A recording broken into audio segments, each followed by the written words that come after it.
Hello, America, and welcome to the program.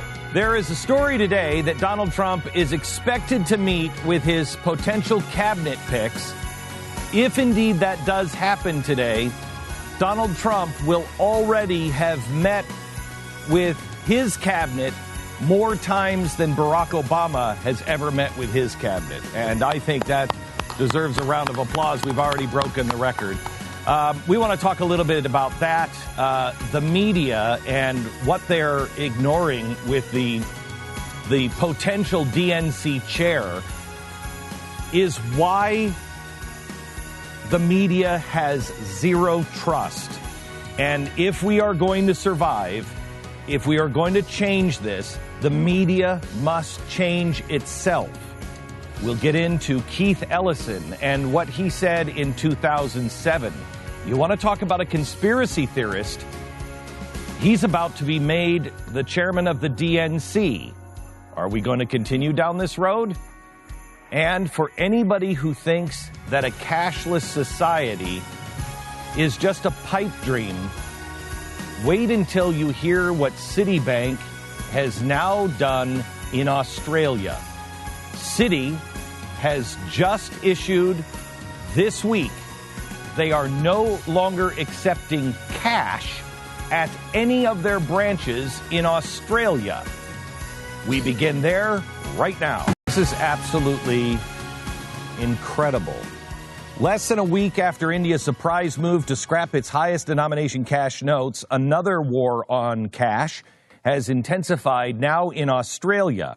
Yesterday, the banking giant UBS proposed that eliminating Australia's $150 bills would be good for the economy and good for the banks. Now, here in America, we've been hearing, and nobody in the mainstream media is talking about this, and I'm telling you, there's going to come a time, I promise you this, there's going to come a time that no one will be talking about this, and within 2 weeks, it will be the only thing that anyone is talking about. America going cashless. Yesterday, they said that UBS said that it would be good for the economy and good for the banks.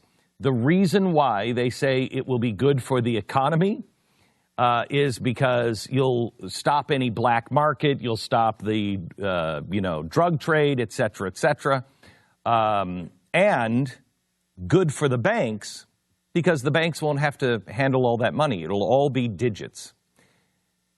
This is the real reason, this is one of the real reasons why this is happening, is because it will save the banks a lot of money. And remember, the banks are the ones who are ruling the world. But you want to talk about true power. True power comes from everyone knowing exactly where you've spent your money, every penny, you not having the ability to make any transaction at all in cash. So somebody wants to stop you, all they have to do is freeze your funds. All they have to do is wipe out your bank account. In a time where our Pentagon is being hacked by the Russians, the banks are saying, let's digitize everything. You want to wipe out the debt? You want to wipe out the $1 trillion of debt? Digitize everything and then have some catastrophic failure. Well, I guess we all have to start over again. Well, I guess everything's been equalized now.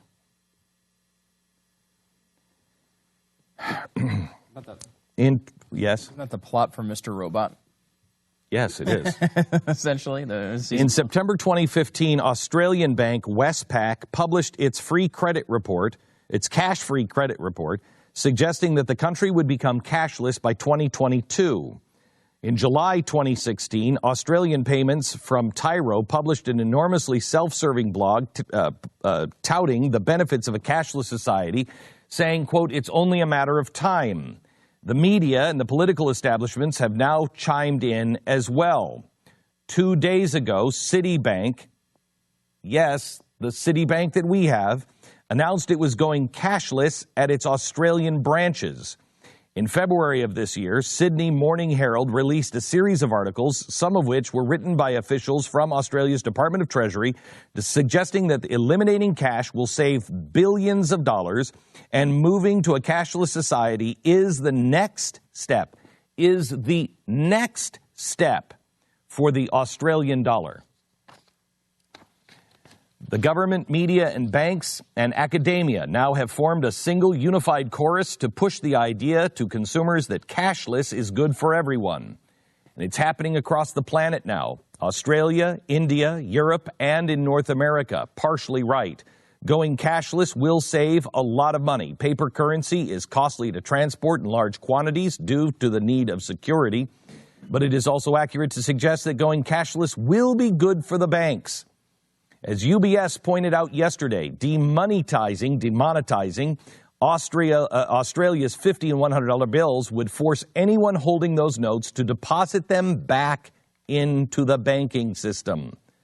So bank deposits would rise as a result. So would bank profits. Now let me think. If we're going to negative interest rates, which means that I would want to pull my money out of the bank because it's costing me money to put it in the bank, and that's the only way the bank survives is by bleeding me dry, what could the bank possibly do? Well, if I'm taking my money out because they're giving me a haircut, they're just taking 1%, 2%, 3%, or if the government so deems it, 10% of whatever I have in my bank, I could either take my money out or the banks could make it so I couldn't take my money out. Now, they're already doing that by saying you can't make a big deposit, or a large withdrawal. They're already trying to make it impossible. But this traps the money because your money won't have any value on the street.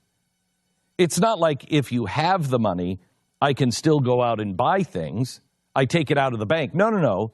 They will outlaw all cash transactions. So no one will take cash, and cash will have zero meaning. So it would be like trading in toilet paper. That way, I have to do business with the bank.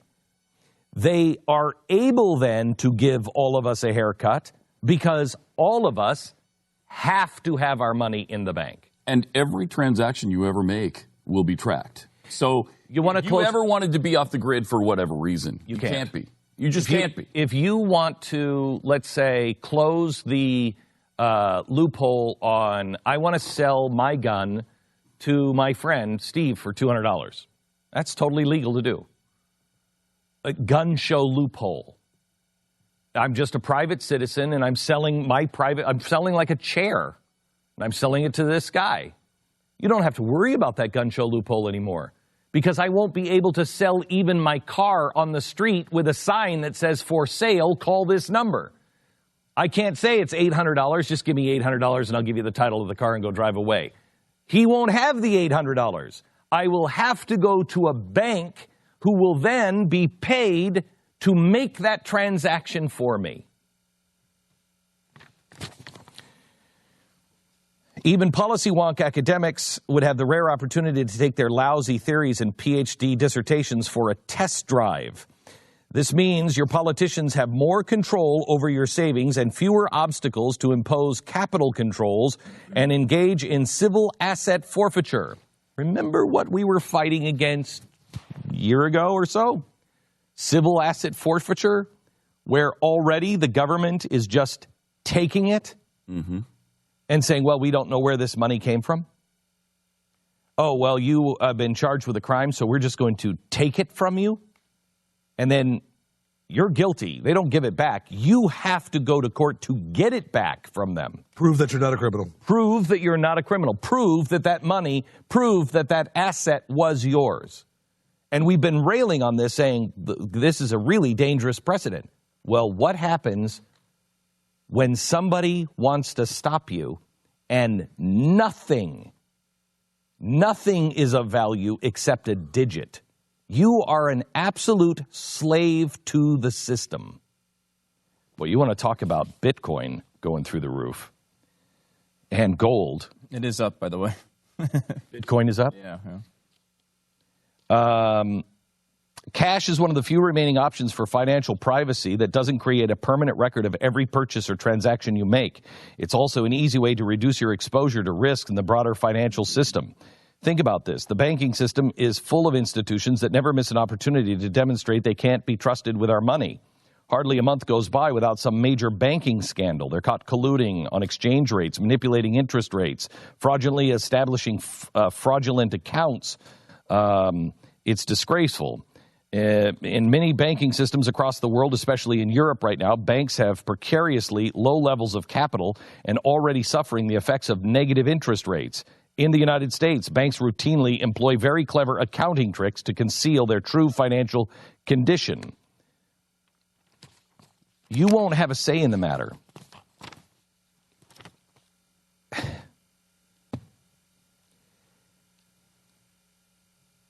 Here's what could happen.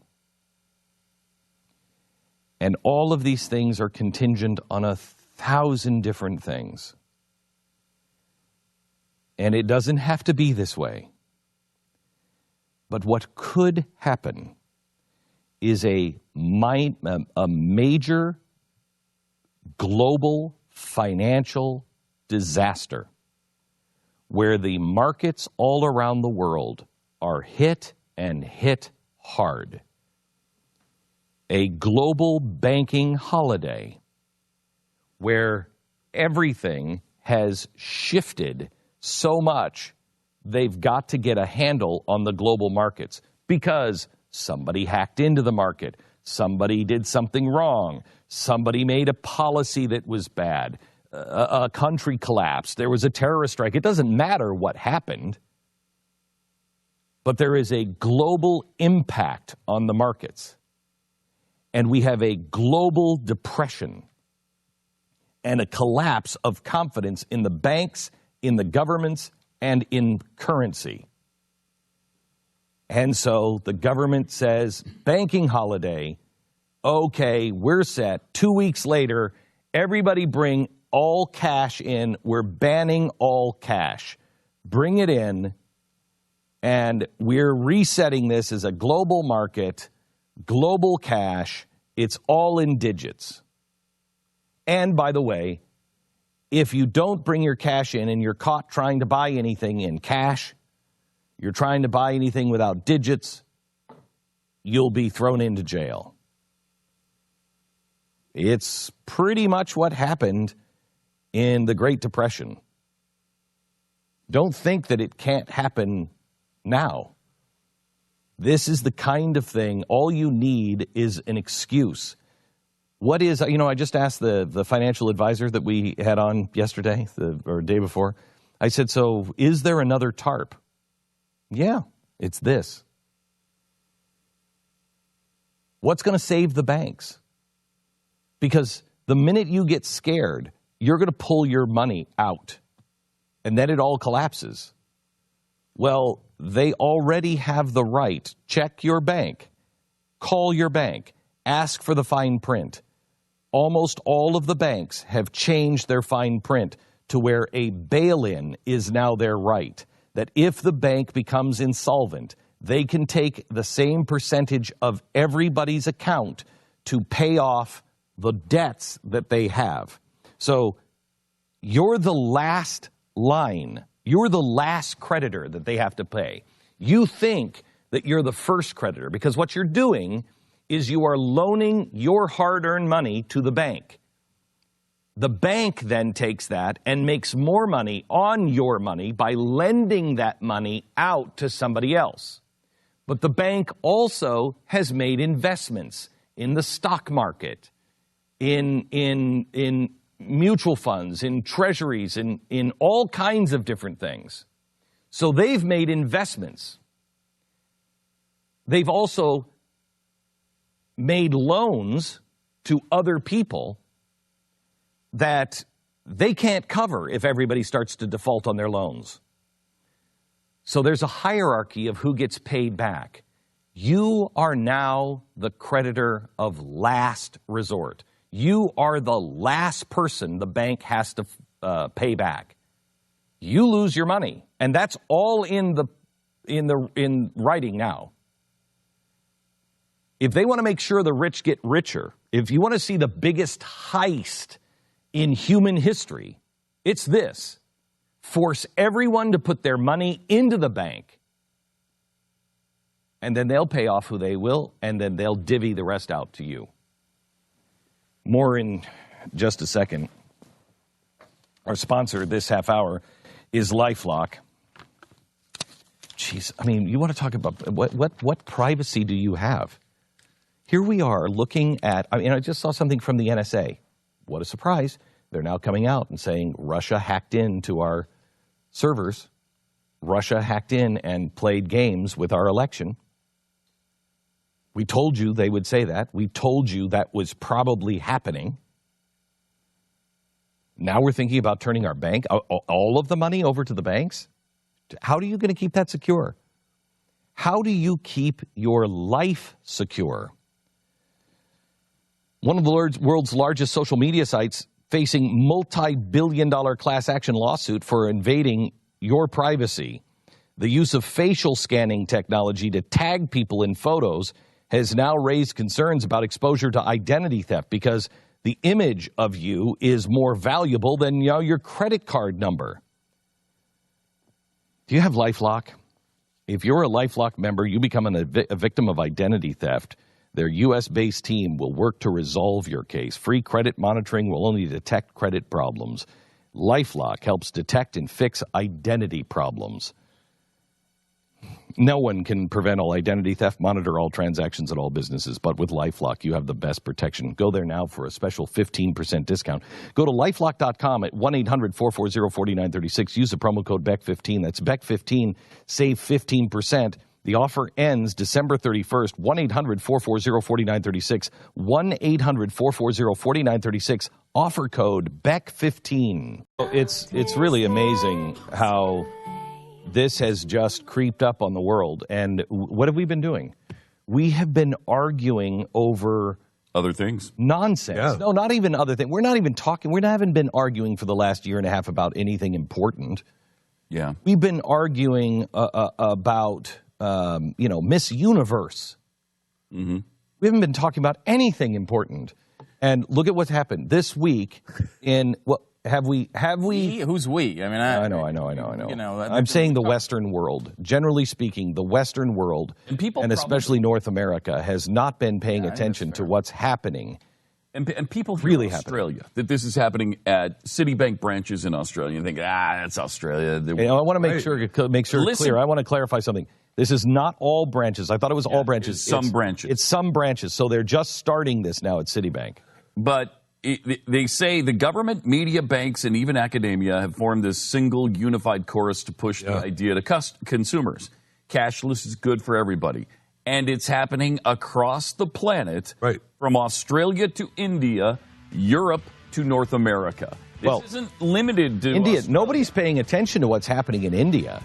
I mean, gold prices in India shot through the roof because they didn't go cashless. They just took everything over a $50 bill, and it almost stopped the country. This week, they just did it.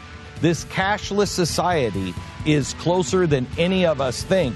And if you think somebody's not they're going to let a crisis go to waste, you're mistaken. Let me go to Dave in Florida. Hello, Dave. Yes. Hi, welcome. Thank you. You called in for a reason, Dave? Yeah, it's your turn. You're on. I just came back from India day before yesterday. Yes. And you talking about the crisis in money and them doing away with cash. It's already started in India. Yeah. They did away with the 10,000 and the 1,000 rupee note. That is that's like a $50 and a $100 bill there. No, it's like a $7 bill and a $40 bill. It's nothing. Wow. Holy cow. And you should see the lines at the banks. They've got every little town has 50, 60 banks and bank branches. The poor people are lined up right out the walls. They gave them just a few days to cash in their money into the smaller notes, which is the 100 rupee note. It's nothing. $6, I think. But anyway, the so whole the 100. Wait. The 100 rupee note is like $1. No, it's like, I think it's $6. You divide it by 62. Okay. And it gives you the dollar amount. Why are they saying they're doing this in India? What is the excuse they're using? The head guy in the country, he's from Gujarat in northwest India, and he says they want to eventually do away with cash. It'd be a cashless society. Why? They've already issued credit cards to the very, very poor, and they put so much in their bank account per month. But the working poor are just kicked out on the street, and they're using the excuse of to get rid of black money, which they're calling criminals who are holding on to large quantities of cash. We also heard you can't withdraw any more than $36 a day. Is that accurate? Yeah. That's correct. So you can't go to the bank and take out more than $36 a day at the bank. This gives the bank and the government absolute total control. Yeah, and after like 2 weeks, all of the large bills are done away with. It's interesting, too. One of the ways that they're thinking they might try to push this, because obviously conservatives would typically be very resistant to this type of thing, but one of the ways they're talking about is you shut down illegal immigration with it. You get rid of the cash. If the cashless society. Oh, I know. They're going to be all kinds of society. It's going to help. They're going to say if it's going to stop illegal immigration because they're not going to be able to spend their cash, and we're going to be able to track them, and we're going to be able to solve that problem. There's going to be a lot of arguments. Everybody who is here a credit card. Right, and that's the deal. And of course, other crimes, drug dealing, and everything else. Well, and you look around in America. My business is in a poor neighborhood. They already issue credit cards to the very, very poor. Yes, they do. Right, been doing that for a while now. This is not a thing in our nation alone. This has started overseas. And they can push it off on the Indian people very easy because they're very gentle and really very giving people. Yeah. And they have a tendency to believe anything their government tells them. Dave, thank you very much. I appreciate your phone call. Now, we're talking about this because this happened this week in India, and it is now happening next week in Australia. And we should point out, you mentioned the rupee, the currency of India. The actual currency you mentioned earlier was the rupee, which is Jeffy's currency. That's a totally different thing. I didn't call it a rupee, did I? You called it the rupee, I believe. And I want to make sure people know that I'm sitting too close to Jeffy. The rupee, that's all he deals in. How many rupees is that one, Jeffy?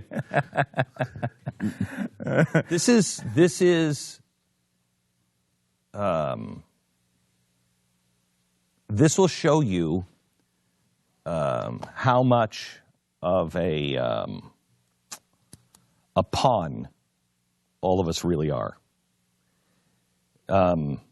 Because if this happens, your personal sovereignty is pretty gone. Well, I mean, and you work in the system or you don't. You're either a cog or a wheel in the system, or you're not anything. I mean, I hate to go to Book of Revelation, but you want to talk about the mark of the beast. What is that? There's no buying, selling. You're non-entity unless you receive the mark of the beast. You can't buy or sell or trade or anything. Well, I'm not saying this is the mark of the beast. I'm just saying this is the step towards it.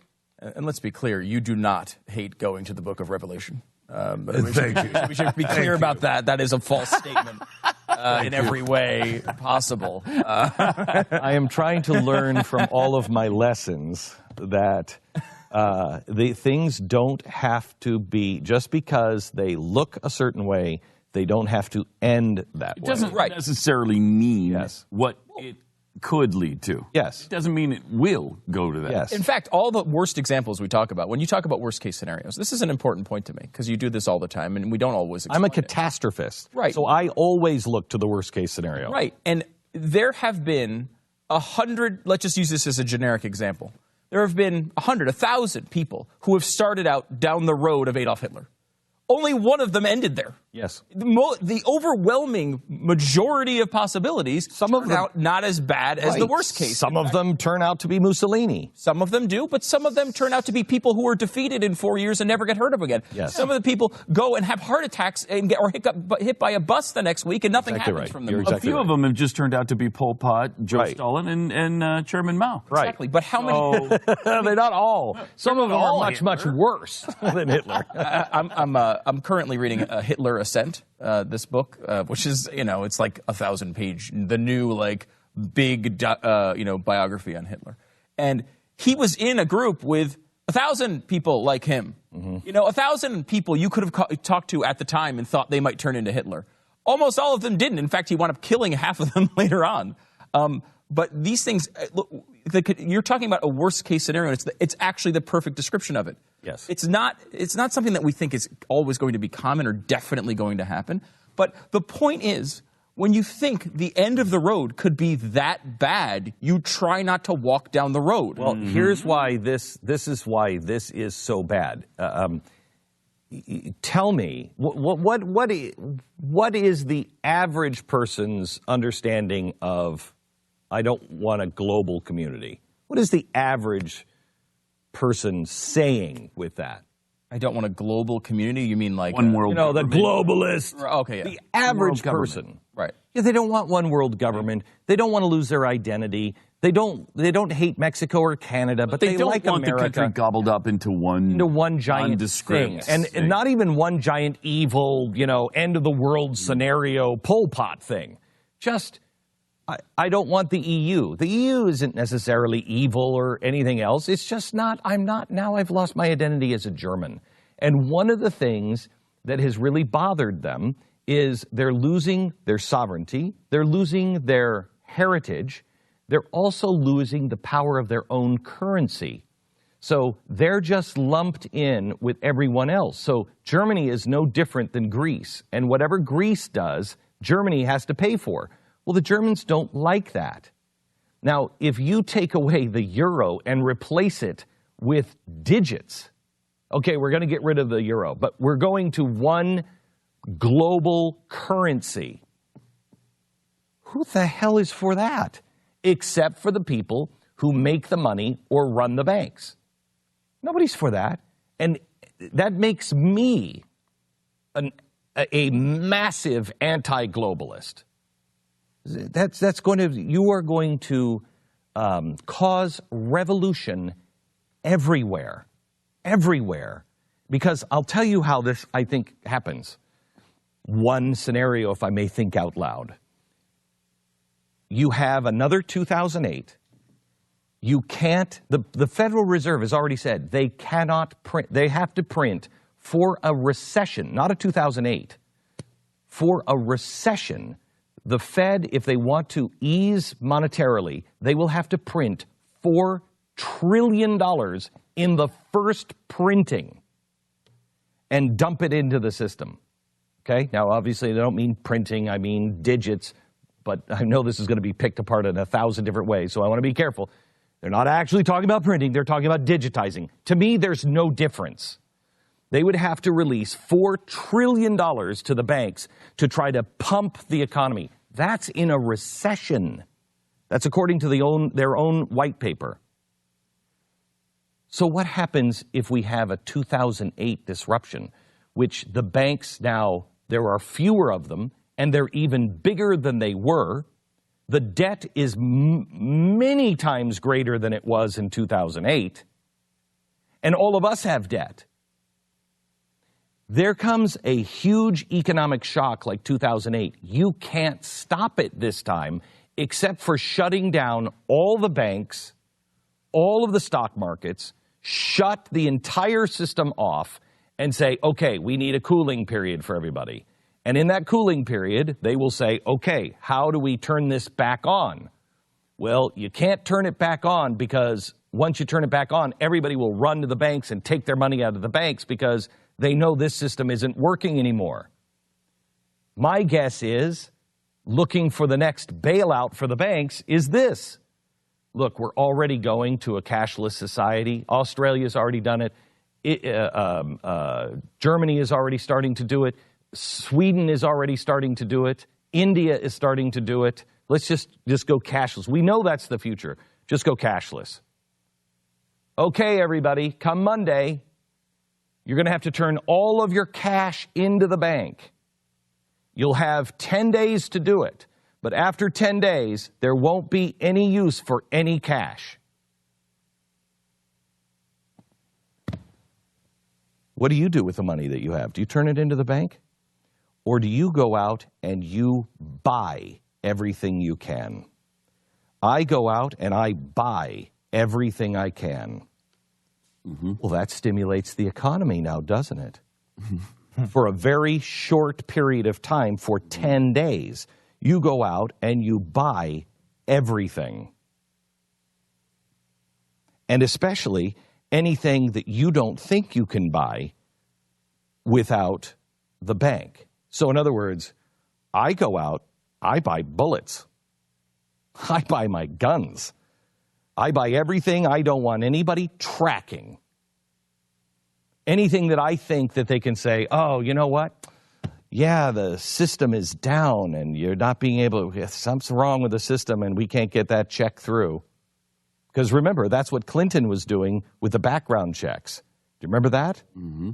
During the background checks in the 90s, and ask any gun dealer, the background checks, the computers are down again, and they'd be down forever. And then they'd come back up. Okay, we can process those now. What were they doing? Discouraging sales.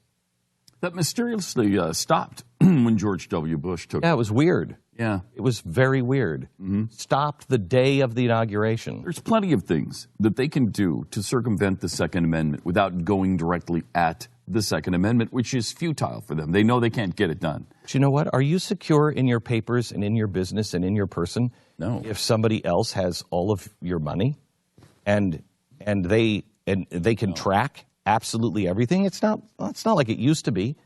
They can track absolutely everything instantaneously. Look at Jason Bourne movies. Oh, my God. The only way they ever get caught is somebody's used a credit card. Right. You want to talk about a Pol Pot coming to power, a Hitler? You think somebody over in Europe isn't going to say, "Oh, we can track all of those people now. All those Muslims, kill them all." Yeah, I mean, that's the way Hitler dreamed of it. Being able to know exactly where everyone was. I just want to see the academic paper you put out with a footnote that says "Born Identity" at the end. It's true. Well, it's in Jason Bourne movies. Look at Jason Bourne movies. They always get caught by credit card. Well, not helpful. I'm trying not to be. I mean, we're talking about the loss of donuts, of being able to buy donuts. Well, why didn't you say that at the beginning? Without your wife knowing it. Oh, that's what's happening here today, by the way. Right? You can't go and buy something like donuts without your wife knowing it. Well, this is the problem with this. We should talk about this today. The problem with this season. Every day, just the walk from your car to the studio is you've got 19 boxes of baked goods everywhere. Like everybody decides right around this time of year, I'm going to bake. I'm going to bake, or I'm going to bring in. I'm going to buy. You know what? I'm nice. I'm going to buy donuts. My sister is making something we have to talk about next hour. A pie caken. And it is a chocolate cake with a fully baked pie in the center of it. Oh, my gosh. How do we... Yeah, the pie caken. Where is it? I'm going to show you a picture. She sent me a picture of it yesterday. Oh, my gosh. Oh, yeah. Thanksgiving's going to be good. All right, now this. When you decide to sell your home and you want to move, you want to sell it quickly. You have to sell it quickly and for the most money you can. And you don't want to deal with excuses. You want a real estate agent that you can trust who will work for you, with you, sell your home on time and for the most amount of cash with no excuses. RealestateAgentsITrust.com. Our goal is to connect you with an agent that can help you sell your home as quickly as possible and for the best price possible. Agents who are just like you, same kind of values, hardworking, and this is working. Houses are selling now that haven't been sitting on the market for a while. RealestateAgentsITrust.com. That's RealestateAgentsITrust.com. Welcome to the program. Let's go to Phil in California. Hello, Phil. Hi, how's it going, Glenn? Good. How are things in California? Well, pretty nice so far. But concerning the point about the money being got away with in Australia, Yeah. I mean, didn't they take away their guns a couple of years ago and make it confiscation part of their program? Yeah. Yes. Yes, they did. So I guess the Australians are kind of used to this. Used to just the government telling them exactly how they're going to live their life. I'm not sure, unless there's a crisis, America puts up with it. Hello, America. Welcome to the Glenn Beck Program. There's so much going on today. I want to talk to you about Keith Ellison and the media. In fact, you know what? Forget everything else. I want to start there right now. I want to talk to the media here for a second. The media has made me into a conspiracy theorist, and they will say, made you into one. You made yourself into one by saying things like the Muslim Brotherhood has a plan to take over America. Yes, it's called the Project. It was found by the U.S. government in, I believe, Germany right after September 11th. It outlines how to infiltrate the United States government, how to infiltrate businesses, how to turn us against ourselves here in America. It's called the Project. You can look it up. It didn't come from me. It came from the United States government. That's who found it. You don't cover those things. So when you say something like the Muslim Brotherhood has a plan to take over America, that sounds crazy. But once you look into the sources and you see what it is, well, then it's a different story. Well, the latest was you're a conspiracy theorist because you've said that George Soros paid for protests. Story after story on that. Story after story after story on that. That is out there. Now, I don't remember which protests he paid for, but his organization does that. We know that in other countries, absolutely positively, he's on the record saying he does that. He's proud of it. Okay? So it's not a conspiracy theory. A conspiracy theory, to me, is what Keith Ellison said in 2007. Listen to the man that may be the head of the DNC and what he said about 9/11. Because remember 9/11, right? You would never have all this discrimination against religious minorities, but for 9/11. I mean, you had it, but you didn't have it to the degree that we have it now. 9/11 is this juggernaut event in American history, and it allows. I mean, it's almost like the Reichstag fire kind of reminds me of that. Does anybody know what I'm talking about? Yeah, but who benefited from 9/11? Well, I mean, you and I both know. Yeah, Bush. But the thing is that after the Reichstag was burned, they blamed the communists for it, and it put the leader of that country in a position where he could basically have authority to do whatever he wanted. Okay, so Keith Ellison is making the charge that Bush was the one who benefited from 9/11. So we could bring about religious discrimination? And the Patriot Act and everything else. Now, you can say that the Patriot Act was there before there was a 9/11, but that doesn't mean that the Patriot Act, that 9/11 happened to pass the Patriot Act. The Patriot Act was written before 9/11, and it was going nowhere. Nobody wanted to do it. It was written in Virginia. Do you remember that? Stu, look that up. This is a really old fact from the deep recesses and cobwebs of my mind. When we were arguing it, we looked back, and it was written in Virginia by a couple of guys in Virginia, and they wanted pieces of the Patriot Act. And it didn't go anywhere. I think Joe Biden was even part of that. So the argument is that he's making the argument that 9/11 was blamed on somebody so they could go religious discrimination and they could soup everybody up and make them afraid. Well, that's a conspiracy theory. Show me the evidence of that. Now, if the press wants to have any credibility, you have called people on the right hateful conspiracy theorists. Will you call out the person who is now going to be the head of the Democratic National Committee? Will you call him a conspiracy theorist?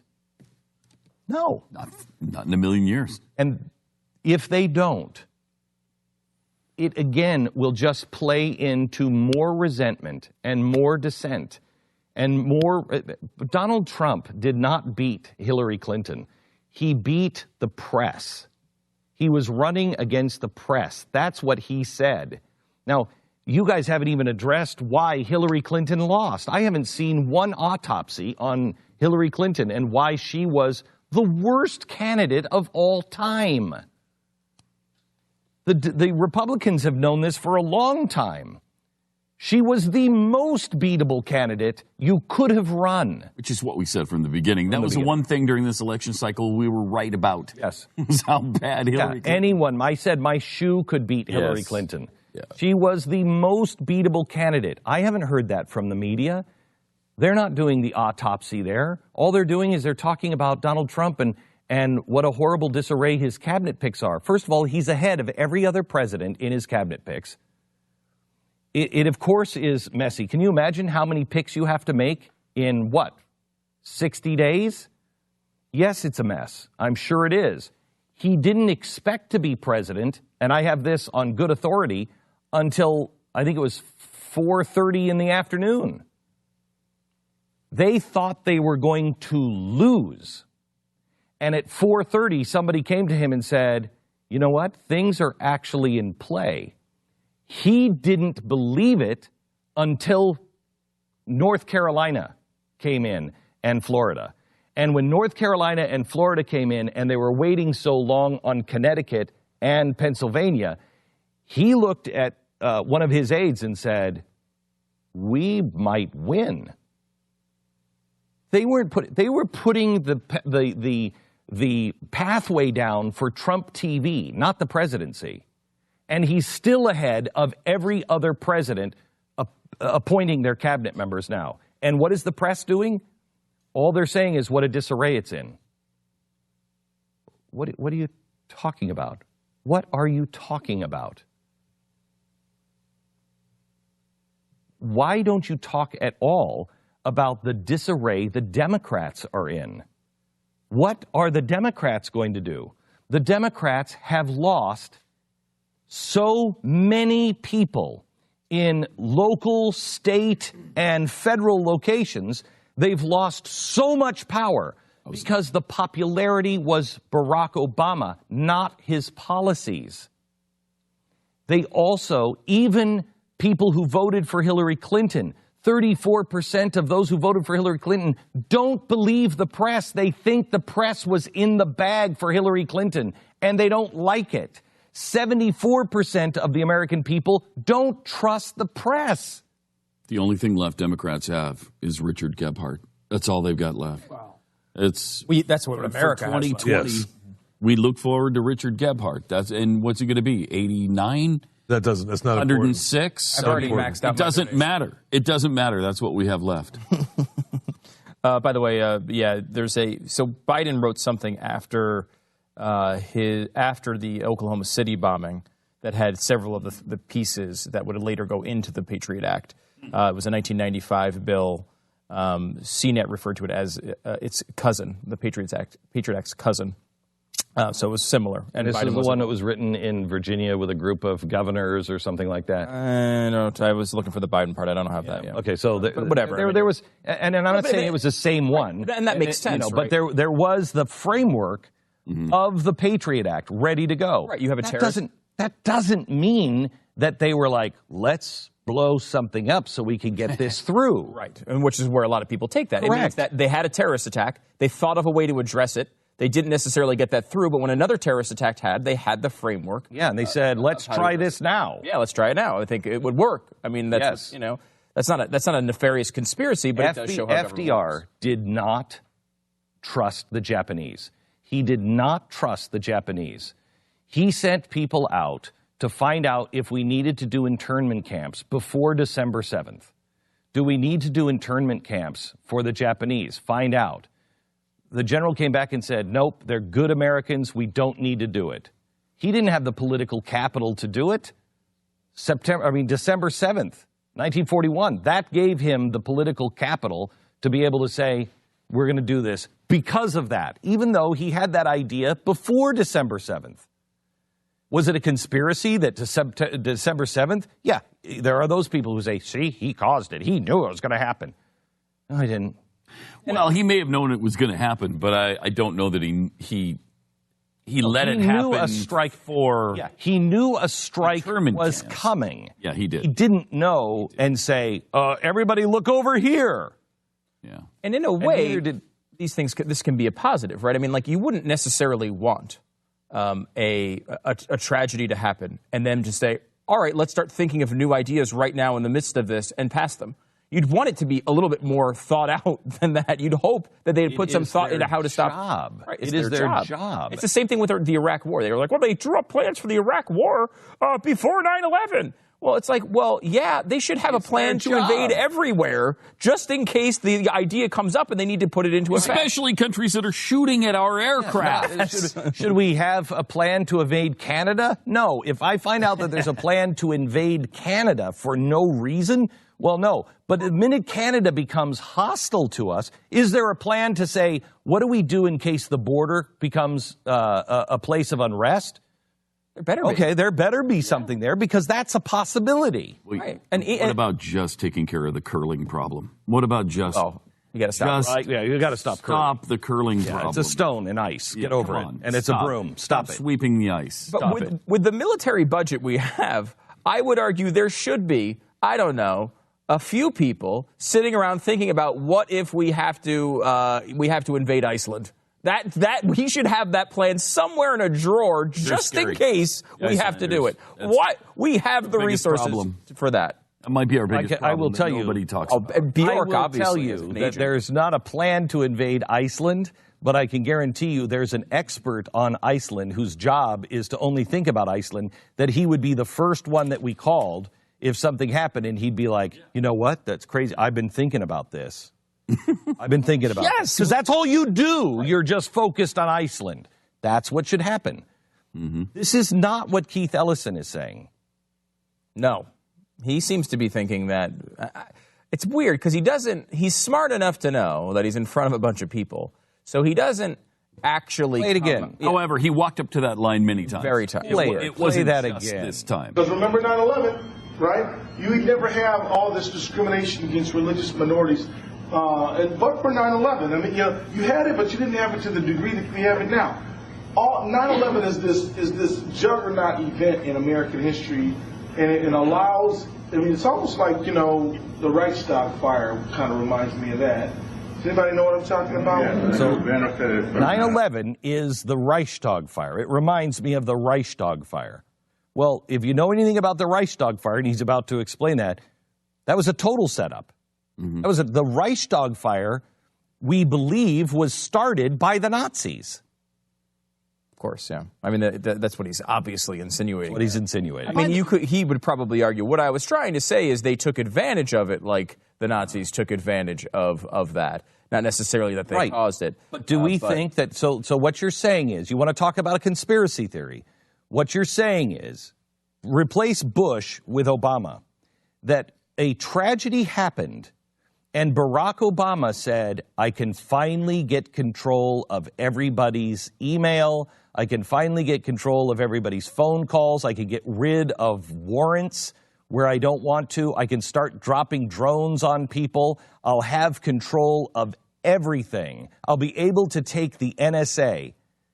That, you think the press would accept someone saying that about Barack Obama? No. You'd be the biggest conspiracy theorist on the planet. And this isn't just a commentator. This is the guy they want to run the DNC. Yeah, it's a U.S. congressman. Mm-hmm. And to be fair to Keith Ellison, to give him a little bit of a break here, The man is saying things that were mainstream Democrat positions at that time. Yes. You go back to polling through that era, you'll find 40, 50% of Democrats believe just that. And sometimes the majority of Democrats believed those things, that Bush did 9/11 and he was responsible for it, or at the very least overlooked it. Katrina took advantage of it, didn't care. He hates black people. There were a million of these conspiracies that were mainstream Democratic positions for the typical voter. And while he might be a little bit out of step with what they want in the press at that time, he was not out of step with the people who were voting for him. Now, the press wonders why Republicans and conservatives don't trust them and feel the way we feel because of that. And this is why I said we have a third time at bat.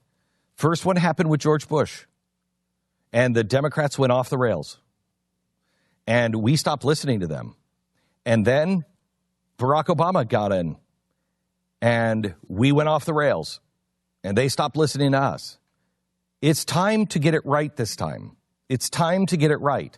But you must call each play equally. If you don't, it's going to get much worse. And now this. Simply Safe wants to make sure that your home is safe over the holidays. This is the time of the year when criminals come in and try to steal the things that you're in your home. Right now, Simply Safe has a brand new security apparatus, a new device that can connect into your Simply Safe system, and it's all wireless. It's a new camera, the Simply Safe security camera. If it detects something, the camera records it. So somebody comes home, you get the recording. Somebody tries to open a window, you get the recording. A glass breaks, you get the recording. So you know exactly what happened. Now, if somebody opens up the door and they're not supposed to and the alarm goes off, it automatically calls police, but it also has the recording. So you see the face of whoever it is. When police come, you could show it to them. The new security camera, you can see everything that happens at your home, and it is all wireless. SimplySafeBeck.com. That's SimplySafeBeck.com. Check out their new cameras today at SimplySafeBeck.com. We have a couple of things going on this weekend. Saturday, we have the big M1 ball, which we would love to have you come to. Mercury One, your charity. Yep, Mercury One, our charity. This is our fundraiser for the year to pay for the lights and everything else, so we can keep doing the things that we do. And we have an auction right now. If you go to mercury1.org/M1ball, you can register to win a brand new Mercedes. It's like a 1 in 3,000 chance. That's pretty darn good. Somebody's going to win it Saturday. It might as well be you. Tickets, all the money goes to Mercury One, and we can't thank enough the Mercedes-Benz of Plano that actually gave us this Mercedes to be able to auction off. We want to thank them for that. But all you have to do to register is go to mercury1.org/M1ball. And then you can also see if you're in the area on Saturday. We'd love to come and be with you. We all have tables. Pat, Stu, Jeffy, me, my wife, all of us. Dana is going to be the host. Who else is going to be there? Sarah Evans. Sarah Evans, the country artist, is going to be singing. And we have a big auction. David Barton will be there. If you would like to join us, that's Saturday. Join us for our fundraiser at mercury1.org/M1ball. That's this Saturday. By the way, the online ticket sales end tonight at 11:55 p.m. The raffle for the car tonight at 11:55 p.m. Tickets can be purchased at the ball if you're attending, but online ends tonight at 11:55 at mercury1.org. I think I'm looking it up now. I had no idea. Yes, well, I mean, we already know you're the 100th most important person in the world of art. Amen. That Amen. The internet yesterday apparently noticed an interesting outfit that you wore at some point, which, you had the kind of, how would you describe this hat? It's a Stetson. A Stetson hat with the dark sort of, the light sort of sunglasses, I don't know if it's a scarf, but you wear it in a way that we always joke about. This is me. This is me. Yes. I think this was taken on the campaign trail. So I was out in wherever, Iowa or someplace, and I was coming in, and that's why I had that coat on. I had all I have is a sweater, a coat, a cold scarf, and a hat. The only thing weird, maybe the glasses, because they're from like the 1920s, and the hat.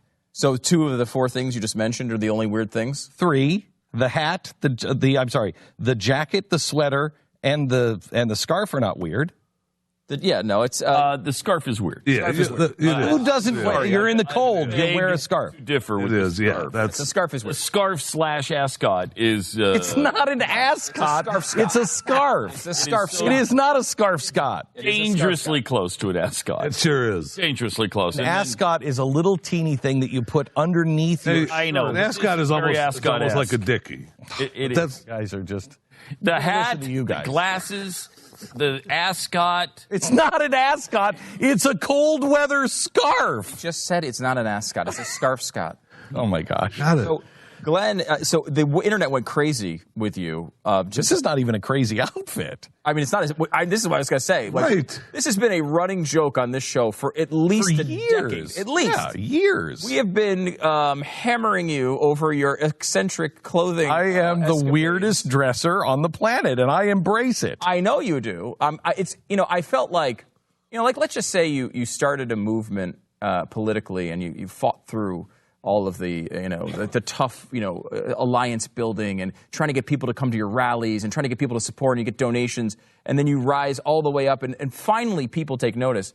I feel like that's what's happened yesterday and that we have dedicated ourselves for 10 years to criticize the clothing that you wear. And finally, the larger people, the larger group of people around the country are joining us in this effort. And I think I'm not taking these latecomers. I'm not taking it from these latecomers. You want to make fun of the way I dress? You should have been on that bandwagon. I'm not taking these people who are like all of a sudden. I do like this. What is woke Beck, by the way? I guess I will say Glenn woke up. This is a thing that's now going around on the left that. Wow, Glenn Beck is awake. No, jeez. I don't think it's necessarily about you. It's about, like, the term itself is like you've woken up to the, I don't know, social reality or whatever. Something. Yeah. How about they wake up to a few things? Right. But anyway, woke Beck looks like he owns a Japanese ceramics store in Silver Lake. You do look like you own a Japanese ceramics. What is a Japanese ceramics? I don't know, but it's you. It's you in that picture. Japanese ceramics. I would rather be working at a Japanese ceramic place than here right now, quite honestly. I love this one. Woke Glenn Beck looks like he now knows every coffee shop in Portland, Oregon, and has personally rated them on a scale from 1 to Mumford & Sons. Wait. What does it say? Woke Glenn Beck looks like he now knows every coffee shop in Portland, Oregon, and has personally rated them all on a scale from 1 to Mumford & Sons. That's great. Very good. That's a good line. Yeah, okay, I actually wrote an article of all the jokes. Woke Beck looks like what neocon Beck imagined woke Beck might look like. I like this one. Glenn Beck has evolved into a middle-aged lesbian. I mean, facts are facts. This is not funny. Yeah, it really is. Great. These are classics. Glenn Beck looks like that is a middle-aged lesbian look right there. Exactly what that is. Glenn Beck looks like he owns a healing crystal store.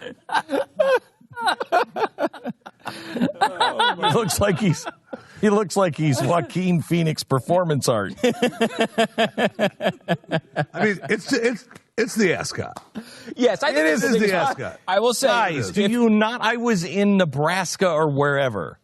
I know, which is strange why you would wear an ascot there, but it's not an ascot. I mean, that's the only thing I can think of where I was, because I don't recognize anything or anybody in that picture. No, this is an old picture, because you're not in Texas. This is not. I think it is the campaign. Yeah, I think it is. So it was cold. So I'm wearing a winter scarf. That's just a winter scarf. You buy them at stores. You wear it in a way.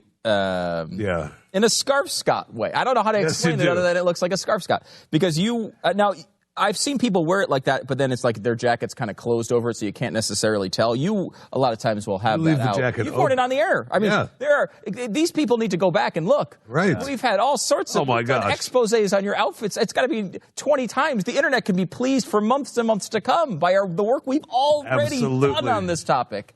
I'm just so proud of them. I'm so proud. I get so proud when people finally come along to your cause. And people are seeing it. You're saying woke Twitter is finally coming around? The woke Twitter is suddenly Pat, Stu, and Jeffy. Yes. Oh, man.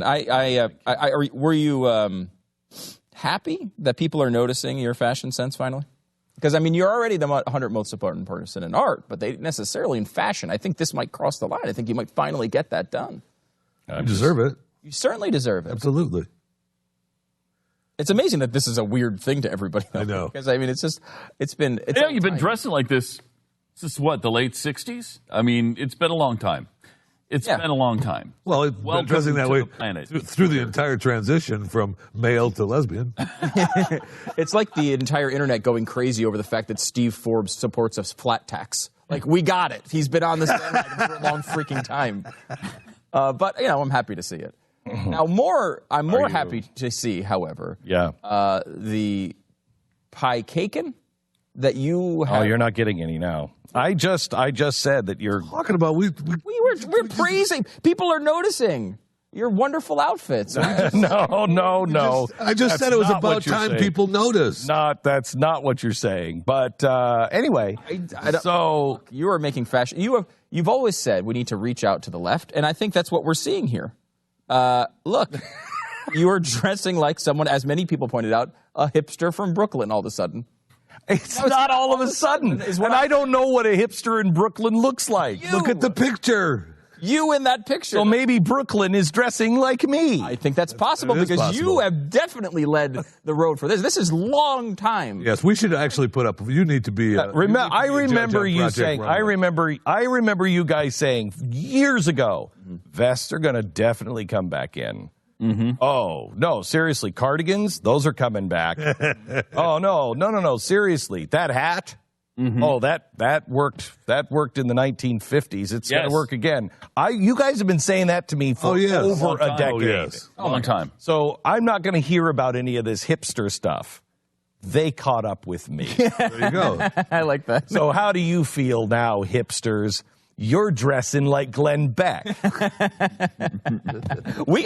If you wish, Glenn, because I know that's a great point. We can go back and find some evidence that would support from past. I thought you wanted some pie caking. I do, but you derailed me back to this, and now now you're thinking that would be helpful to me. I think you're aware that you can throw me off of any topic by just bringing the conversation back to pie caking. So if you don't know what pie caking is, it is the greatest thing. My sister sent me a picture, and I told her, I said, you've got to make a quick video of how you made this. Look at that. Now, this is a chocolate fudge cake with an actual, I think that's a raspberry pie, which she bakes.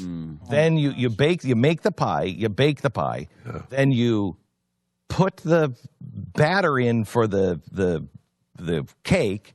You place the pie on top of the batter and then pour additional cake batter over it. Oh my God. So when you slice it, there's a pie inside the cake. That looks amazing. So I have Matthew making one today because on tomorrow's show, listen to me, on tomorrow's show, you may not get any. But you find the flattering pictures of me. I told you not to make fun of Glenn, Stu. Well, they don't. But you go to one of our airbrush artists here. Okay. But I have Matthew making one of those today, and he's making all of the turkey and stuffing and everything because on tomorrow's show we're going to have Thanksgiving leftovers the way I have them. Oh, nice. And I make turkey and dressing leftovers waffles. You make them leftover Thanksgiving waffles. Yeah. We talked about that. Yes. Leftover Thanksgiving waffles. And so this being our last day before the vacation tomorrow, we're going to celebrate by sampling. We're just going to I'm going to show you some of the things. I'm going to give you my wife's stuffing, which is my wife's stuffing is the best stuffing ever, I think. But he's making some of that. And we're just going to have like a little Thanksgiving, and we will show tomorrow. Are we going to have the actual Thanksgiving stuff today then? So that the food tomorrow is actually leftovers? No, there aren't such things as leftovers at your house. Well, that's true. A lot of leftovers is what you're saying. There are some leftovers. Is the pie cake, and how did I grow up in a bakery and not think of the pie cake in years ago? I find this offensive. Mm-hmm. Well, my family did not think of this. The pie cakin is a play kind of off the turducken. Yes. The turducken is a turkey, duck, and chicken. Right? Yes. So what is the of the pie cakin? A pie cakin is pie and cake. There's not in my tummy. It is pie and cake right in here. Okay, yes. Pie cake in here. Right. I like that. There is something that, the internet has done a lot of things. Number one, it's helped us all understand Glenn's wardrobe. Number two, while it divides us, it brings us together. It does. It does bring us together. The Pinterest world has created so many delicious things that I want to eat. And in most of it, it's just combining things I already eat. It's the way it all ends up in my stomach anyway. Exactly right. They put it on the plate that way. It's fantastic. Right. Instead of eating it separately, why not eat it in one delicious bite? You know what I mean? It is fantastic. Now, if I can find a way to bake the ice cream into the pie cakin. No, the ice cream's got to be cold. You want that ice cream cold. No, I know. We got to find a way to keep that cold while everything is hot. So you just slice it. Because, honestly, if I have a slice of pie cake and ice cream, it's not so bad. I'm just going to have one slice. But if I take and I have a plate and I have to have a slice of pie, a slice of cake, and then I go and scoop some ice cream on it, then I feel like a pig. Right. This reminds me of a treat. That's why Halloween is the greatest. I hated this as a kid. I didn't want the fun size. I remember thinking, that's not fun. But now that I'm older, you realize it is. Now I can eat 40 fun sizes without feeling like a pig. Because I only just had a couple, I just had a bite. I had 40 bites, okay? I just had a few bites. That's the way I do it. It's up to one actual candy bar. That's all that is. No, 40 fun sizes is not one candy bar. That's not even one candy bar. Maybe half a But I don't feel, let me tell you something. I feel bad taking one bag of king-size M&Ms. I feel bad. I'm like, oh, jeez, I shouldn't eat this. Look how fat I am. But I can walk by, hypothetically speaking, the kids' candy bag. Take about 5 of those little ones. And take 5 of those little ones, and I'm totally fine with it. I am totally fine with it. I've never done that, I'll tell you that. I don't know what it is, but I am totally cool with it. Before the end of the show, I need to tell you about Milk and Cream in Dallas. Oh, yes. Oh, my gosh. This was one of the most amazing experiences. Okay, well, hang on. Hey, wait. Oh let me pay for some bills here so we can afford to go to, what is it, Pie and Cream? Milk and Cream. Milk and Cream? Oh, my God. Oh, my gosh. Okay, let me quickly tell you about American Financing Corporation. American Financing Corporation, NMLS 182334, www.nmlsconsumeraccess.org. You all right, Jeffy? I don't know why you do that every time after that, Jeffy, but holidays can be a time of joy, but the holiday season is also a time when some people feel really, really depressed if you're in debt. I know, brother, I have been there. But there is something you can do about it, something that will help you get through it. American Financing will consolidate your high-interest debt into one manageable monthly payment. Now, the interest rates are at all-time lows right now. They're saying, the Fed is saying that they're going to raise interest rates next month. I don't know how they're going to do that, and if it does, boy, we've got bigger problems, but get the interest rates while they're at these lows. It's a great time to refinance and consolidate your debts. Lowering your interest rate can save you as much as $500 to $1,000 every month. American Financing, their mortgage consultants are salary-based. They specialize in solutions, not counting commissions. And if you want to buy a home or refinance, take advantage of the low interest rates, but don't wait. Please do it now. Call 866-750-6551 or go to AmericanFinancing.net, 866-750-6551. America's home for home loans is AmericanFinancing.net. But what they do is they put it in an ice cream sandwich. The ice cream sandwich are glazed donuts. So they make donut ice cream sandwiches. And then the donuts are warm while the ice cream is cold. Oh, my. So if you think about what's going on with the process of each bite, you're hitting the sweetness of glaze, then into the sort of richness of that You don't have to talk bread. me into it. You had me at it. Then you hit the coldness, the ice cold of the ice cream, then back into the toppings, then back into the warmness of the donut again. Who doesn't say, I'm sorry, but I'm sorry, Left. You've had this wrong. America isn't the greatest place on earth. This is why people are coming across our borders in droves. Proof. Or the turtle tunnels, or the Teapot Museum. Oh, those were the days. And then we outlawed. We said, no more of these earmarks. But the GOP has control of the House and the Senate and the White House, and they know how much we look forward to those turtle tunnels. And they were supposed to vote on bringing earmarks back today. But then you heard about it. And Paul Ryan said, oh, well, we're not going to vote on that right now. Oh, that's good. The guy who actually spearheaded the effort to stop it in the first place is also one of the senior advisors, one of the big guys behind the Convention of States. He says we're really only one state away from making this a reality. Tom Coburn joins us right now. Welcome, former Oklahoma Senator Tom Coburn, to the Glenn Beck Program. How are you, sir? Oh, I'm fine, Glenn.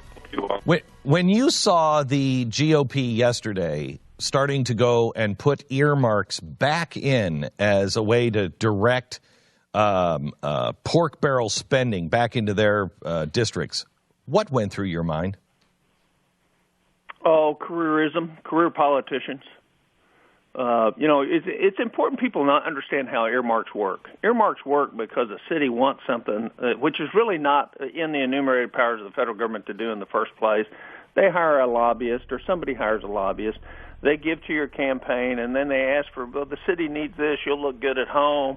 This has got to be a priority for you because you represent these people. So it's the old idea that people are, as soon as you can get anything you want from the federal government, you lose your freedom. And so this arrogance of power that says I will supply what my district needs rather than what's in the best interest of the country, which is their oath, has nothing to do with their local district, which is their oath, is the thing that will spell disaster for a country, and it has already. The career politicians will tell you we need this to get things through Congress. We agrees with the skids. So you have to buy somebody's vote by giving them money to spend at home. Number two is if we eliminated all earmarks, which we still haven't, even though they say they have. If you eliminated all earmarks, actually Congress could start doing their job. The other thing you hear from members of Congress is, well, the administration has the power to do this. No, all you have to do is put in your appropriation bills that they won't do any of this stuff without getting approval from Congress. But they won't do that. So, it's laziness, it's careerism, it's elitism, and it's contemptuous in terms of even having a vote on it tells you that they're totally not connected with the American people and that they're connected with the next election. Former U.S. Senator Dr. Tom Coburn. Tom, when you're looking at what's happening now, I heard Paul Ryan, who was not for Donald Trump, now ecstatic and he said yesterday that this is a new dawn in America, and the Republicans it's a new day for even the Republican Party. And it sounded pretty excited. A lot of people are really excited. Is this something that you would look on and say, man, it would be great to be in the Senate right now? Or are you expecting more of the same? What do we expect what do you think is happening with the Republican Party? I don't think much. I'm hopeful that the president-elect can give the leadership to cause people to make hard decisions instead of easy ones for their reelection. But I don't know that anything happened on the 8th of November to do spinal transplants in most of the career politicians in Washington. What the earmarks vote is cowardice. It's about me and not about our country. That's, and to me it is so disappointing. And first of all, are they tone deaf? Did they not hear what this election was all about? Draining the swamp? I don't think anybody did. I really don't. I don't think the media. I don't think tells you why we have to have a convention of states to offer amendments to limit the scope, the power, and the jurisdiction of the federal government. Here you have the party that's in control wanting to vote to restore one of the most corrupt systems there ever was that only really benefits the politician. Because for any earmark I might have gotten, I had to give an earmark to 99 other senators, and I had to look the other way to be able to do it. And I never got an earmark once for Oklahoma or my district. I refused to do that. I refused to fall into that. So, to me, it's the corruption of careerism. And when I'm talking corruption, I'm talking about not upholding your oath to the U.S. Constitution to understand that there are enumerated powers for the federal government, and those powers are supposed to be limited. There's no reason for a member of Congress or a U.S. senator to be directing money to be spent in their state. What they should be doing is lessening the tax burden and let the states figure out where they want to spend the money. So you're looking at the Convention of States, and do you believe that the Trump presidency has made this more likely or less likely to happen? Well, I don't know, Glenn. I don't think it's less likely because you just saw, here's the greatest example in the world why we need it. Here's the supposed fiscal conservatives now want to reintroduce earmarks. So I don't know the answer to that. What I do know is if, in fact, there's not big change over the next 2 years in the behavior in Washington and liberty is lost again and money is spent that we don't have, that we're borrowing from future generations, the election in 2 years from now is going to be very difficult for those in charge. Tom, I look at the situation. We had a story out of Australia today and one 2 days ago out of India where Citibank is doing what India just did, and they're limiting cash, and they're getting rid of the $10 bill in India. Citibank announced yesterday or tomorrow that in Australia, many of their banks will be entirely cashless. And the world seems to be going to a cashless society because, quote, it's good for business and good for the banks and security. I just have this fear as we start going down this road, all this stuff is going to collapse, and the people are not going to go for another bailout. The banks have already worked it out with the government to have a bail-in. Things can radically change quickly. Do you agree with that? Well, I think they can. The question is how do you prevent that? And the way you prevent it is you start right now with a new president and a new Congress not spending money that you don't have on things that you don't need. And so whether they manipulate whether we have a currency or not, that's a symptom of the underlying problem. Right now, Glenn, the unfunded liabilities for America is $144 trillion. It grew by $4 trillion last year. That's $1 million per taxpayer. That's $24 trillion more than the entire worth of the country. So when people say there's no problem, we can borrow money, you can borrow money as long as people are willing to loan it to you. But history shows us that both democracies and republics that borrow money at a rate greater than their GDP fail. And so has every other republic before us failed? Yes. Will we fail? Yes.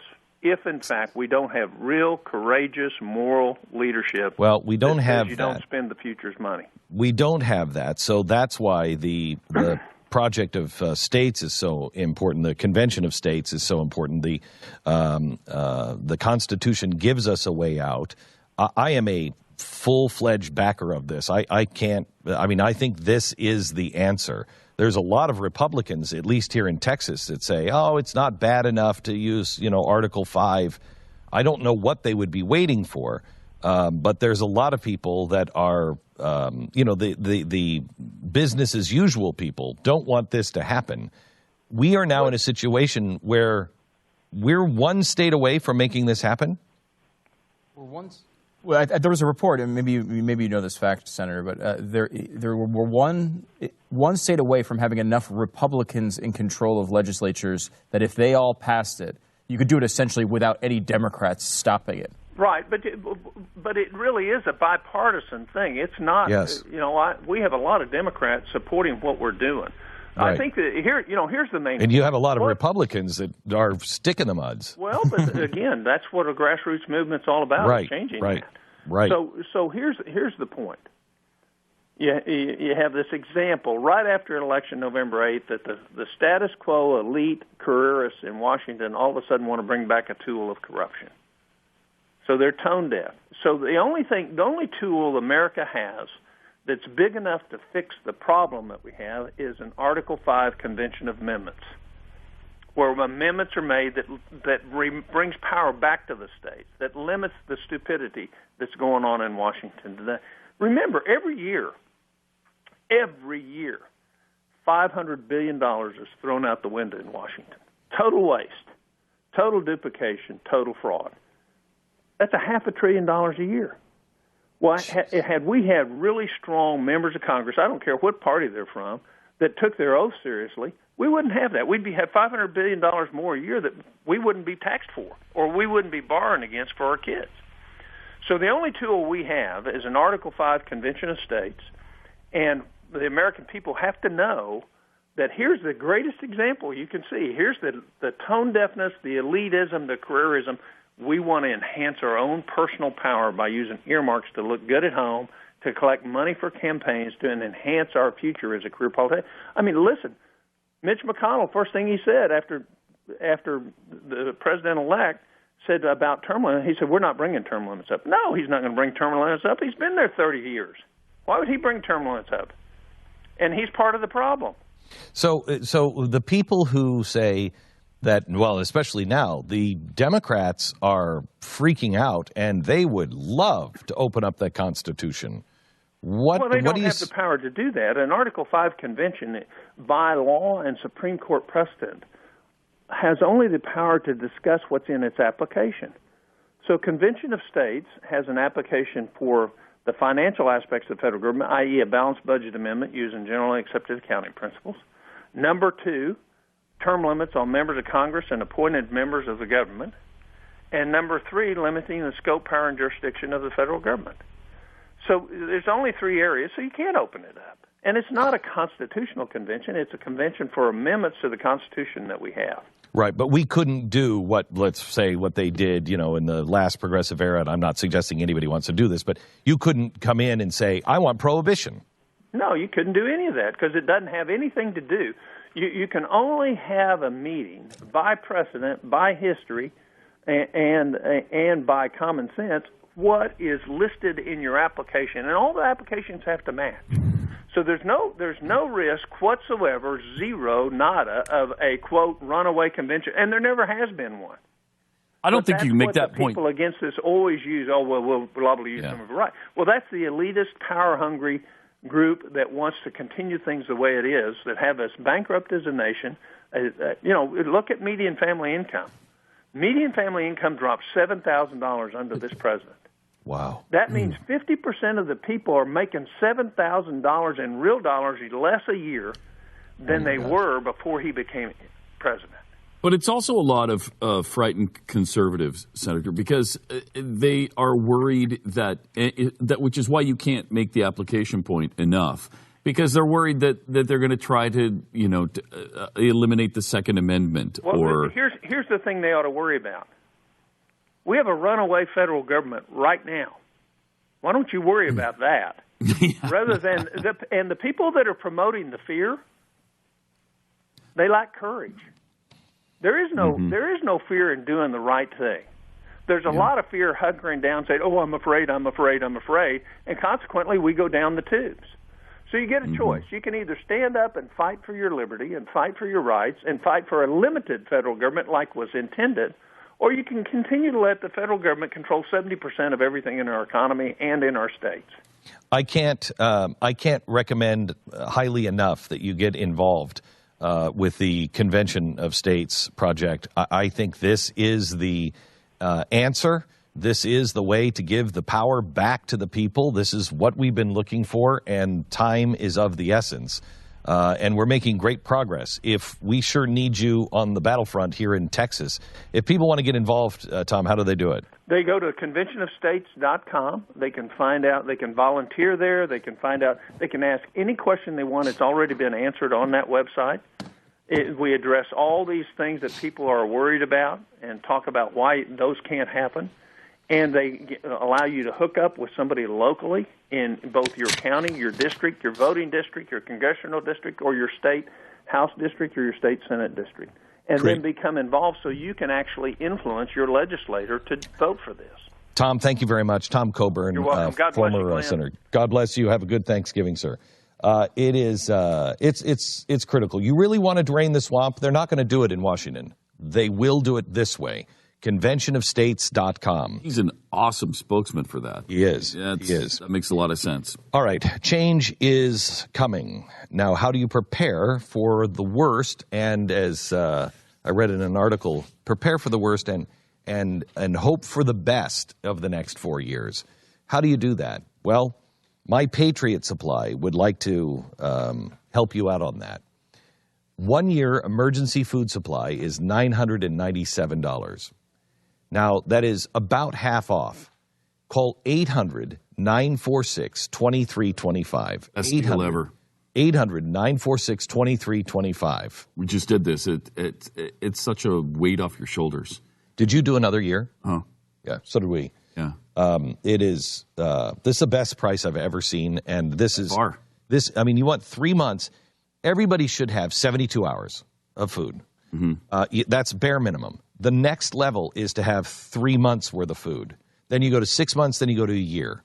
If you have a family of 4 and you can afford it, buy this. This is the best deal I've ever seen. And it takes care of 3 months for a family of 4. It's awesome. And if you could just get one of these, you have a family of 4.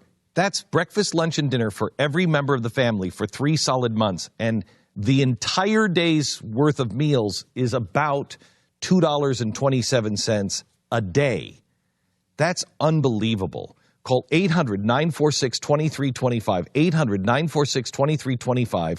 1 year of emergency food supply from My Patriot Supply.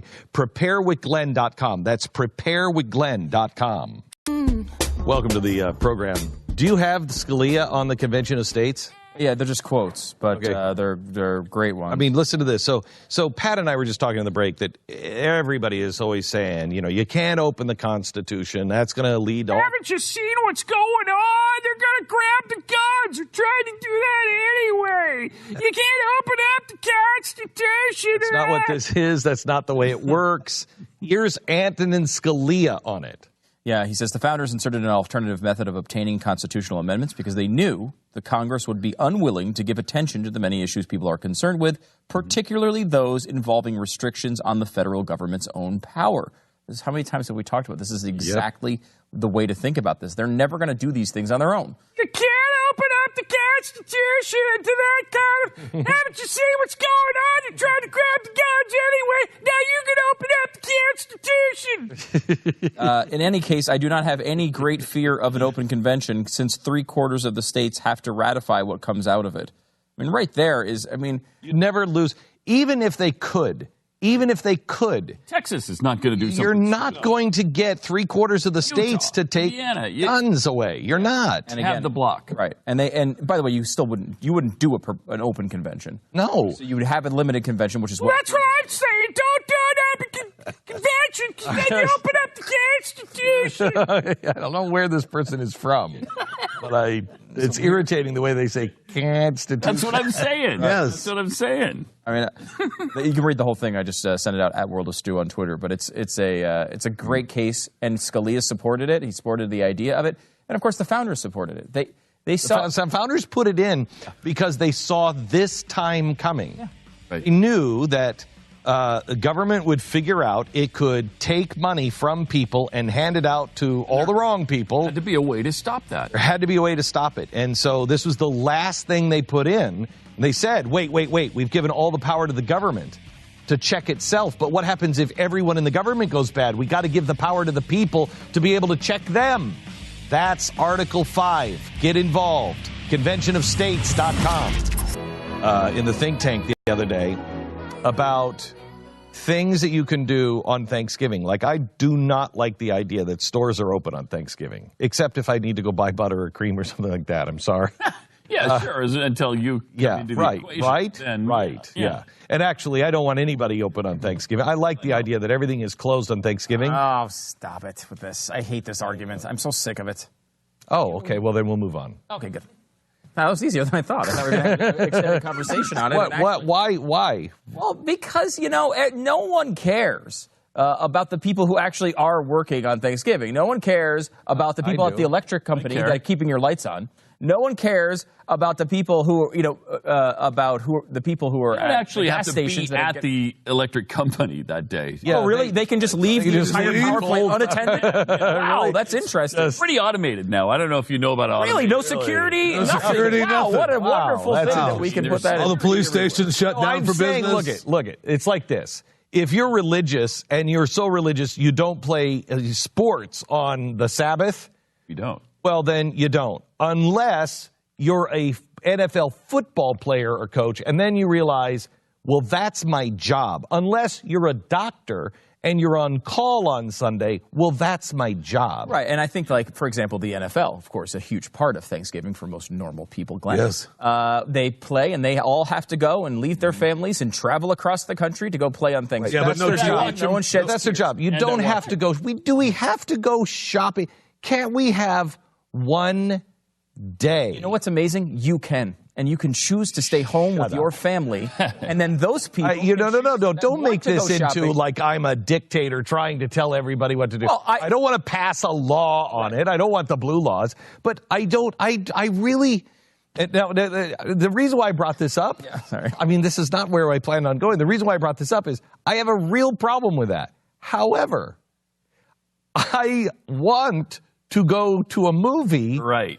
On Thanksgiving night. Right. Those are all automated, Glenn. Nobody works. Right, nobody's working there. Nobody works. You know what I mean? The popcorn just pops itself, and you buy the ticket online and scan it, right? Nobody's actually there. Yeah, no, surprisingly people are. So I was going to say I am diametrically opposed to myself, and you have me arguing with you. Yeah, no, I think a lot of people are. I mean, because I think people like the idea of being with their families. I think we also have to price in the fact that a lot of people don't like it.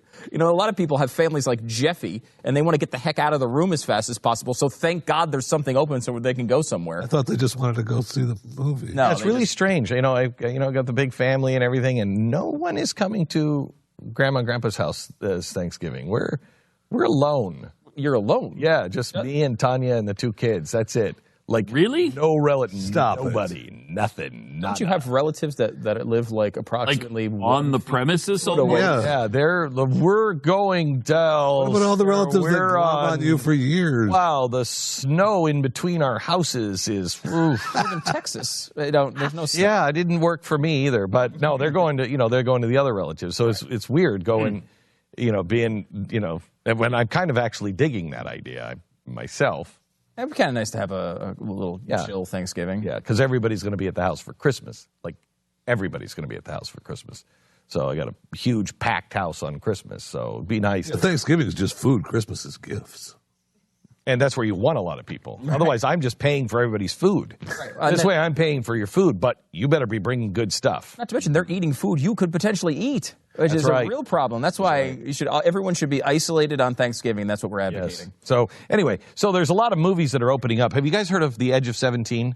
Yeah, there's. It looks so. I don't know anything about it, but I've heard. Oh, it looks so good. It's this girl who's at the age of 17, and I don't know exactly. I can't remember, but I remember that every time Tanya and I see it, we laugh hysterically. It's this awkward girl kind of coming into her teenage years and trying to find that balance of being, a kid and a woman.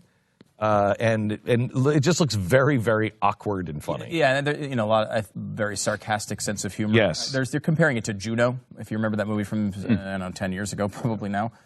It's probably been 10 years since that came out, but the one where she was going to get an abortion and then didn't, and that whole thing, which was also really well done. Yeah, so everybody loved Juno. What really starts this weekend though is Fantastic Beasts and Where to Find Them. That's going to be huge. That's a Harry Potter related what, 150 million plus 200 million movie? She didn't write this book first. She just wrote this as a movie, right? I don't know, but I don't think there's Rowling. You know, yeah, it's J.K. Rowling, but I don't think there's a book that goes along with it, which is weird.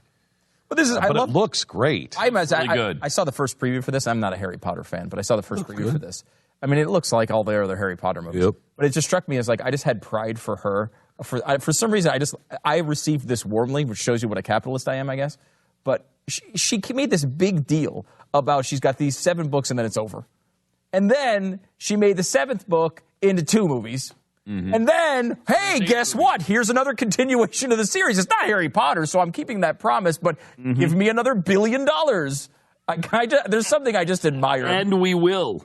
And we will happily. Not only has she sold 450 million books and then had all of those movies to be amazing hits. They've grossed, I don't know, $2.5, $3 billion worldwide. And then this. Which is a bigger franchise, Harry Potter or Star Wars? In the end, which one will be a bigger franchise? Well, there's not. It depends. I don't know. You know what's really amazing? Yesterday, I did a his story. It airs, I think, right after Christmas on John Lasseter and Steve Jobs. And one of the amazing facts about Steve Jobs is when he bought Pixar. Remember, that was a $125,000 computer and software system. But he bought it for, I think, $5 million because it came with a building and it came with 40 employees and everything else. Lucas was selling it because he was getting a divorce and it was hemorrhaging money. Jobs buys that thing, puts $50 million of his own money, and it loses all of it. And it hasn't produced anything.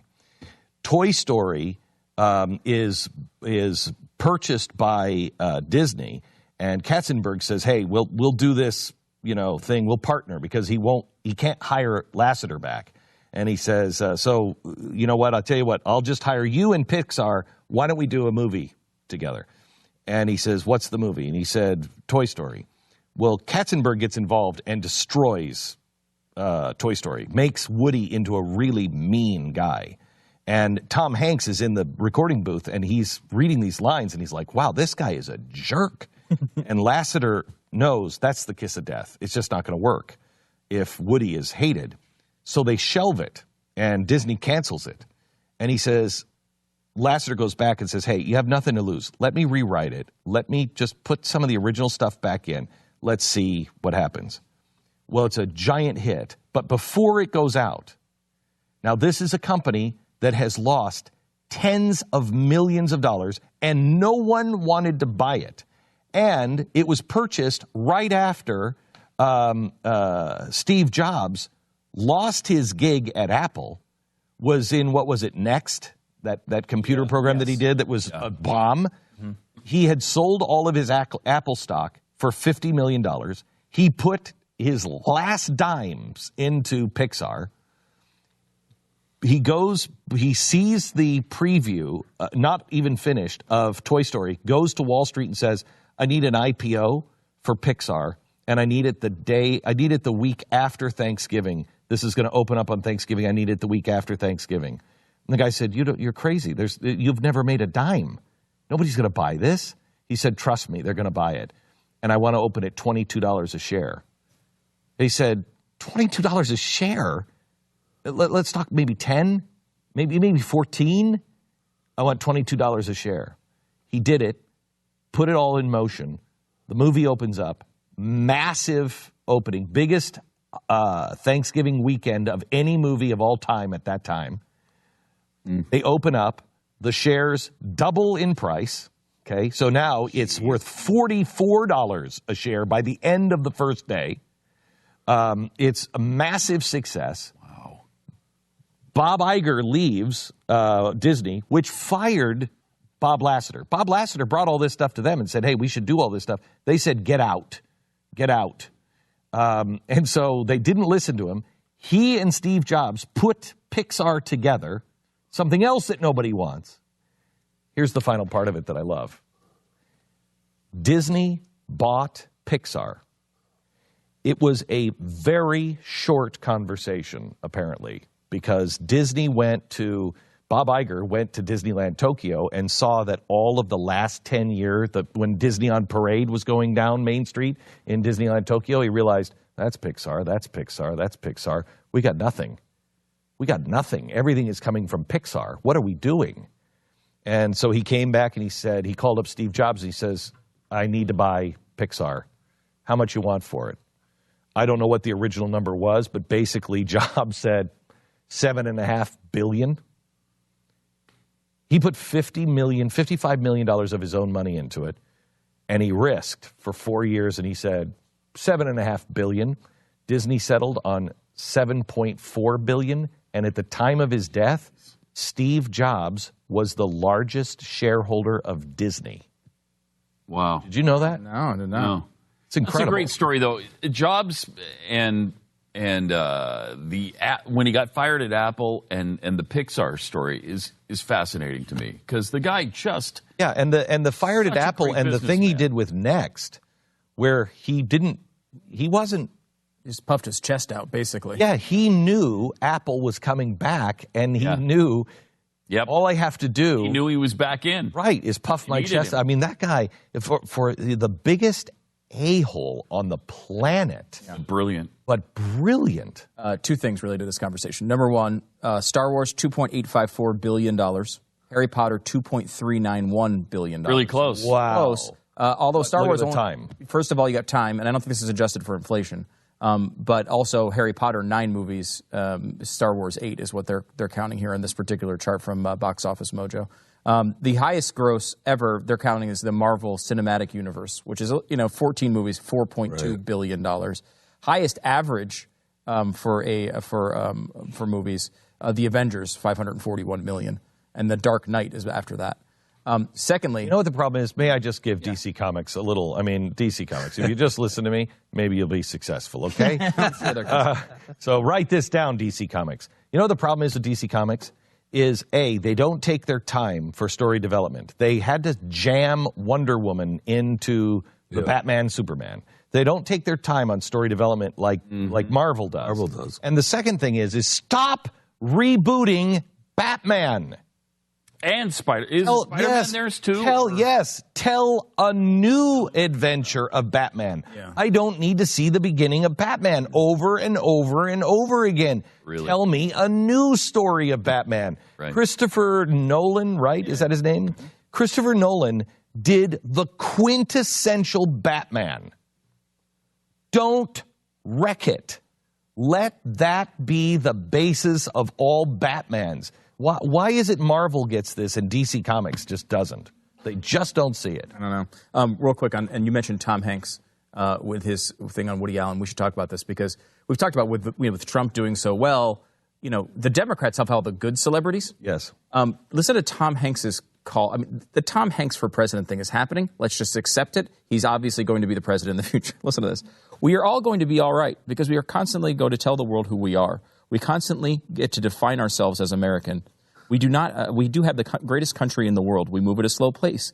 We may have the greatest country in the world because we are always moving towards a more perfect union. That journey never ceases. It never stops. Sometimes, to quote a Springsteen song, it's 1 step forward, 2 steps back, but we will still aggressively move forward. We who are a week into wondering what the hell just happened will continue to move forward. We have to choose to do so, but we will move forward because if we do not move forward, what will be said of us? This is the United States of America. We'll go on. There's great like-minded people out there who are Americans first and Republicans or Democrats second. I hope the president-elect does such a great job that I vote for his re-election in 4 years. That's great. He is always in the. I mean, he's had some moments where it's been kind of tough with Hanks. Yeah, but if he wants to put this shut thing his together, mouth about World War II.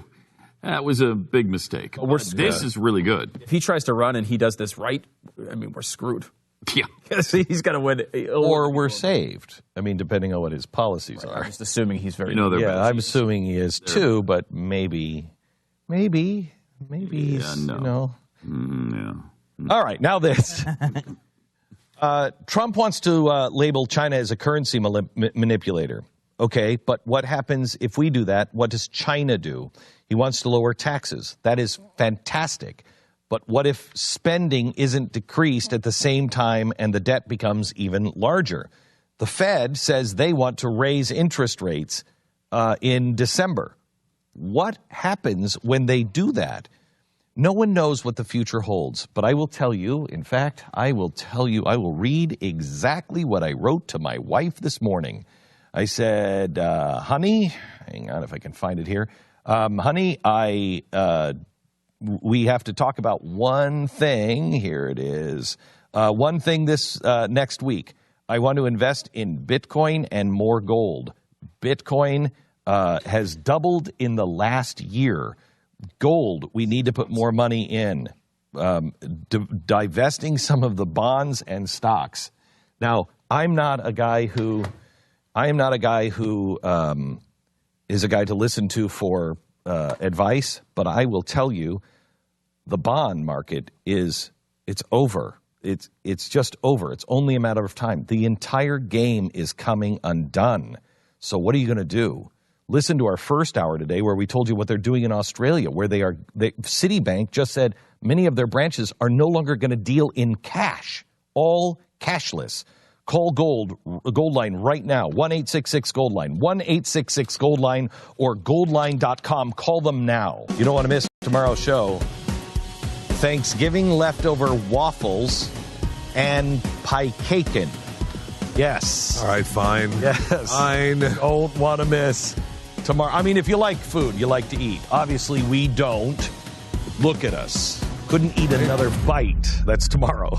This is the Glenn Beck Program.